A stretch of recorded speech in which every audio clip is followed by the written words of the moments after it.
So this is the seamlessness of Hindu disciplines, that no matter what disciplines you are following or studying or are involved in, you cannot fail to understand other disciplines also, and you will understand one discipline only when you understand other disciplines also. This is the most beautiful aspect of Hindu disciplines, that they cannot be studied in silos. They have to be studied in relation with other disciplines and in the light of the ultimate truth. For example, the myths and legends that the Hindus would listen or read in the Puranas, in the Agamas, were the same myths and legends which were portrayed in the temples. So all the stories that they had heard, they were depicted in the temples.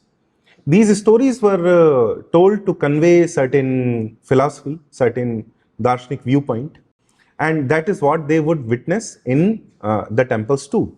The mantra that they were used to invoke every day, all those mantra and the deities that were invoked in those mantra, all the aspects of the deities that were invoked in those mantras, they would be able to witness them in one or the other temple, in one or the other form. And all of the darshan, all of these stories, all of our gyan contained in the Vedas and all other scriptures, it was packaged and repackaged into so many forms that it reached every nook and corner of India. It would be bundled into stories. Stories would be smaller stories. Then there were roaming bards and mendicants who would convey the greatest of truths in the simplest of language in very short, in perhaps just one poem or just one short story which could be told in 4 or 5 minutes. And they would be traveling all the length and breadth across this great country of Bharatvarsh.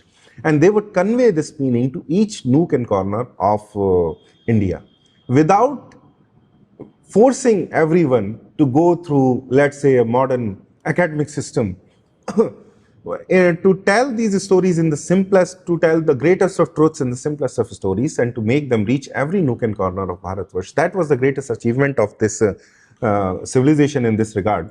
Through Katha Pravachan Parampara, they made philosophy a common currency among common people. So at least they had an exposure to all of this.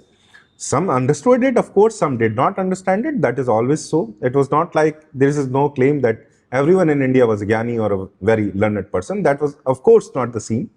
But they had an exposure to that great darshan, to that great discipline. So when they witnessed these vigrahas in temples and all Hindu arts, and because temple was the place where you could see most of Hindu art, so they had an instinctive understanding of what was being conveyed there.